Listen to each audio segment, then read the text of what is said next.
Hi friends, welcome to my channel. ഇന്നിപ്പോൾ നമ്മൾ നിൽക്കുന്നത് ഹെൽമെറ്റ് വേൾഡിലാണ്. ഇന്നൊരു ഹെൽമെറ്റ് റിവ്യൂ ആയിട്ടാണ് വന്നിരിക്കുന്നത്. അപ്പം ഒരു 4000-നകത്ത് നമുക്ക് ട്രിപ്പിൾ സർട്ടിഫിക്കേഷൻ ഉള്ളത്, അതായത് ISI ഉൾപ്പെടെ ട്രിപ്പിൾ സർട്ടിഫിക്കേഷൻ ഉള്ളൊരു ബഡ്ജറ്റ് ഫ്രണ്ട്ലി ഹെൽമെറ്റാണ് ഇന്ന് പരിചയപ്പെടുത്തുന്നത്. ആക്സിസിൻ്റെ ഡ്രാക്കൻ S സീരീസിൽ വരുന്ന മോഡൽസാണ്. അപ്പോൾ നമുക്ക് അതിൻ്റെ ഒരു ഗ്രാഫിക്സും ബാക്കി കാര്യങ്ങളൊക്കെ ജസ്റ്റ് ഒന്ന് നോക്കിയിട്ട് ബാക്കി ഞാൻ എക്സ്പ്ലെയിൻ ചെയ്ത് പറയാം. അപ്പം ഇതാണ് ആക്സിസിൻ്റെ ഡ്രാക്കൻ ഷെല്ല്. അപ്പം മുന്നേ ഒരു ഡ്രാക്കൻ ഷെല്ല് ഉണ്ടായിരുന്നു. അപ്പം അത് 4200 ആയിരുന്നു MRP എന്ന് പറയുന്നത്. ഇതിൻ്റെ റേറ്റ് എന്ന് പറയുന്നത് 3999 ആണ്. അപ്പം ഇതിപ്പം ന്യൂലി ലോഞ്ച് ആയിട്ടേ ഉള്ളൂ. ഡ്രാക്കൻ S സീരീസ് എന്ന് പറഞ്ഞുകൊണ്ടാണ് കൊടുത്തേക്കുന്നത്. മുന്നേ ഉള്ളത് ആക്സിസ് ഡ്രാക്കൻ എന്ന് മാത്രമേ ഉണ്ടായിരുന്നുള്ളൂ. അപ്പം ഇതിൻ്റെ ഒരു വെയിറ്റ് എന്ന് പറയുന്നത് മുന്നേ ഉണ്ടായിരുന്ന ഹെൽമെറ്റിൻ്റെ സെയിം വെയിറ്റ് തന്നെയാണ്. ഒരു 1450 ഗ്രാംസ് വരും. അപ്പം ഇതിൽ സ്മോൾ, മീഡിയം, ലാർജ്, XL വരെ ഉള്ള സൈസ് അവൈലബിൾ ആണ്. അപ്പം ഇതിനൊരു കളർ ഓപ്ഷൻ എന്ന് പറയുന്നത് ഓൾമോസ്റ്റ് ഒരു 11 കളർ ഓപ്ഷൻസ് നമുക്ക് കിട്ടും. മുന്നേ ഉണ്ടായിരുന്ന ആക്സിസ് ഡ്രാക്കൻ്റെ ഓൾമോസ്റ്റ് സെയിം ഷേപ്പും കാര്യങ്ങളൊക്കെ തന്നെയാണ്. ആകെ ഒരു വ്യത്യാസം എനിക്ക് പെട്ടെന്ന് നോക്കിയിട്ട് മനസ്സിലായത് ഇതിൻ്റെ ആ ഒരു വൈസർ മെക്കാനിസമാണ്. കാരണം ഈ ഇപ്പോഴത്തെ പുതിയ വൈസർ മെക്കാനിസത്തിൽ സ്ക്രൂ ടൈപ്പാണ് വന്നിരിക്കുന്നത്. പക്ഷേ അത് കുറച്ചുകൂടെ ലാസ്റ്റ് ചെയ്യുമെന്ന് തോന്നുന്നുണ്ട്. കാരണം ഒരു ക്ലിപ്പിംഗ് ഇഷ്യൂ ഉണ്ടാവാൻ ചാൻസ് ഇല്ല. ആ സ്ക്രൂ വിത്ത് അകത്ത് സ്പ്രിങ് ആക്ഷനും കൊടുത്തിട്ടുണ്ട്. പിന്നെ എയർവെൻസിനെ പറ്റി പറയുകയാണെങ്കിൽ മുന്നേ ഉണ്ടായിരുന്ന ആക്സിസ് ഡ്രാക്കൻ ഷെല്ലിലെ ഓൾമോസ്റ്റ് ആ ഒരു സെയിം മെക്കാനിസം തന്നെയാണ് വന്നിരിക്കുന്നത്. ഇച്ചിരി വൈഡ് ആയിട്ടുള്ളൊരു സിംഗിൾ എയർവെൻ സിസ്റ്റമാണ് ഇതിൽ കൊടുത്തേക്കുന്നത് ടോപ്പിൽ. പിന്നെ ഫ്രണ്ടിൽ നോർമലി എല്ലാത്തിലും ഉള്ളതുപോലെ ആ ഒരു സിംഗിൾ ചിൻവെൻറ്റ് സിസ്റ്റവും കൊടുത്തിട്ടുണ്ട്. പിന്നെ ഇതിൽ വരുന്നത് ക്ലിപ്പിങ്സ് ആണ് വരുന്നത്, ഡീറിങ്സ് അല്ല. ഇപ്പോൾ ഒരുപാട് പേര് ഡീറിങ് പ്രിഫർ ചെയ്യുന്നുണ്ട്. പക്ഷേ നമ്മൾ ഇന്ത്യൻ ഹെൽമെറ്റിനെ വെച്ച് കമ്പയർ ചെയ്യുമ്പം അത്രയും ഒരു ലോ ക്വാളിറ്റി ക്ലിപ്പിംഗ് ഒന്നും അല്ല ഇതിൽ വരുന്നത്. ഇതുവരെ ഇഷ്യൂസ് ഒന്നും ആരും പറഞ്ഞിട്ടില്ല. പാഡിങ് ക്വാളിറ്റിയൊക്കെ നോക്കുവാണെങ്കിൽ മുന്നേ ഉണ്ടായിരുന്ന ഡ്രാക്കൻ ഷെല്ലിൽ നിന്നും കുറേ കൂടി ഇമ്പ്രൂവ്ഡ് ആണ് ആ ഒരു പാഡിങ് ഒക്കെ. എല്ലാം റിമൂവബിളും വാഷബിളും ആണ്. അപ്പം റിമൂവ് ചെയ്യുന്നത് എങ്ങനെയെന്നൊക്കെ ഞാൻ കാണിച്ചു തരാം. അതും വൈസറും ഇതിൻ്റെ പാഡിങ്ങും എങ്ങനെ റിമൂവ് ചെയ്യാമെന്നുള്ളത് ഞാൻ കാണിച്ചു തരാം.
അപ്പോൾ നമുക്കിതിൻ്റെ വൈസർ എങ്ങനെയാണ് ഊരുന്നതെന്ന് നോക്കാം. അപ്പോൾ ഒരു സ്റ്റാർ സ്ക്രൂ ഡ്രൈവർ വെച്ച് ജസ്റ്റ് ഒന്ന് ടേൺ ചെയ്താൽ മതി.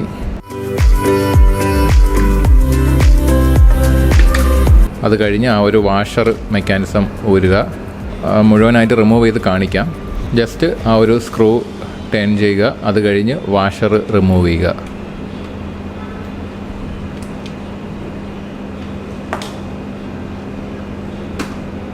ഇത്രയേ ഉള്ളൂ. അപ്പം നമുക്ക് വൈസർ എങ്ങനെയാണ് സെറ്റ് ചെയ്യുന്നതെന്ന് ഒന്ന് നോക്കാം. അപ്പം ഈ ഒരു കാണുന്ന ആ ഒരു പോയിൻ്റ് കറക്റ്റ് ആ ലോക്കിൻ്റെ ആ ഒരു ഗ്യാപ്പ് കാണുന്നുണ്ടല്ലോ, അപ്പോൾ ആ ഒരു പൊസിഷനിൽ കറക്റ്റാണ് വെച്ചിട്ട് നമ്മുടെ വാഷറും സ്ക്രൂവും കറക്റ്റാണ് സെറ്റ് ചെയ്യുക. ഒരു കാര്യം ശ്രദ്ധിക്കുക, ഒരിക്കലും ഓവർ ടൈറ്റ് ചെയ്യരുത്. അപ്പം ഇതുപോലെ തന്നെ രണ്ട് സൈഡിലും ഒരുപോലെ സെറ്റ് ചെയ്ത് കഴിഞ്ഞാൽ നമ്മുടെ വൈസർ സെറ്റായി. വലിയ ബുദ്ധിമുട്ടൊന്നുമില്ല വൈസർ ചേഞ്ച് ചെയ്യാനായിട്ട്. പക്ഷേ സ്റ്റാർ സ്ക്രൂ ഡ്രൈവർ നമ്മുടെ കയ്യിൽ വേണമെന്ന് മാത്രം. നമുക്കിതിൻ്റെ പാഡിങ് എങ്ങനെയാണ് റിമൂവ് ചെയ്യുന്നതെന്നൊന്ന് നോക്കാം. അപ്പം ഈ ഒരു സൈഡ് പാഡിങ്ങിൽ വന്നിട്ട് 3 ബട്ടണിങ് ആണ് വരുന്നത്. അപ്പം ആദ്യം ആ 3 ബട്ടൺ റിലീസ് ചെയ്യുക. അത് കഴിഞ്ഞ് ഈ പാഡിങ്ങിൻ്റെ സൈഡ് ജസ്റ്റ് ഒന്ന് പുള്ള് ചെയ്തെടുക്കുക.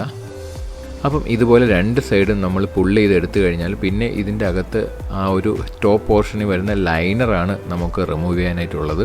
അപ്പം അതിൻ്റെ ഈ ഒരു പോർഷനിൽ പയ്യെ അതും പുള്ള് ചെയ്തെടുക്കുക. അതിൽ ബട്ടണിങ് ഒന്നും വരുന്നില്ല. അപ്പോൾ ജസ്റ്റ് പുള്ള് ചെയ്തെടുത്താൽ മതി. അതുപോലെ തന്നെ അതിൻ്റെ ഫ്രണ്ട് സൈഡും ജസ്റ്റ് ഒന്ന് പുള്ള് ചെയ്തെടുക്കുക. ഈ ഒരു ഹെൽമെറ്റ് പാഡിങ് ക്ലീനിങ്ങിനോ വാഷിങ്ങിനോ ആയിട്ട് ഇതുപോലെ റിമൂവ് ചെയ്യണമെങ്കിൽ ചെയ്യാം. പക്ഷേ എപ്പോഴും ബെറ്റർ നമ്മളൊരു ബാലക്ലാവ അകത്ത് യൂസ് ചെയ്യുന്നതാണ്. അപ്പോൾ പാഡിങ് അധികം മുഷിയത്തില്ല. അപ്പം വാഷ് ചെയ്യേണ്ട ആവശ്യവും വരുന്നില്ല. അപ്പം ഈ കണ്ട എല്ലാ മോഡൽസും നമുക്ക് ഇവിടെ ട്രിവാൻഡ്രത്തുള്ള ഹെൽമെറ്റ് വേൾഡിൽ അവൈലബിൾ ആണ്. ഓൾമോസ്റ്റ് എല്ലാ സൈസസും അവൈലബിൾ ആണ്. അണ്ടർ 4000 നമുക്ക് വാങ്ങിക്കാൻ പറ്റിയ അത്യാവശ്യം നല്ല ബെസ്റ്റ് ക്വാളിറ്റി, അതും ട്രിപ്പിൾ സർട്ടിഫിക്കേഷനുള്ള ഹെൽമെറ്റാണ്. അപ്പം വീഡിയോ എല്ലാവർക്കും ഇഷ്ടപ്പെട്ട് കാണുമെന്ന് വിശ്വസിക്കുന്നു. ഇഷ്ടപ്പെട്ടെങ്കിൽ ലൈക്കും കമൻറ്റും ചെയ്യാൻ മറക്കണ്ട. പിന്നെ സബ്സ്ക്രൈബ് ചെയ്യാത്ത ആരെങ്കിലും ഉണ്ടെങ്കിൽ ആ സബ്സ്ക്രൈബ് ബട്ടണും അതിനടുത്തുള്ള ബെൽ ഐക്കണും കൂടെ ഒന്ന് ക്ലിക്ക് ചെയ്തേക്കാം. അപ്പോൾ പുതിയൊരു വീഡിയോ ആയിട്ട് പിന്നെ കാണാം. ബൈ.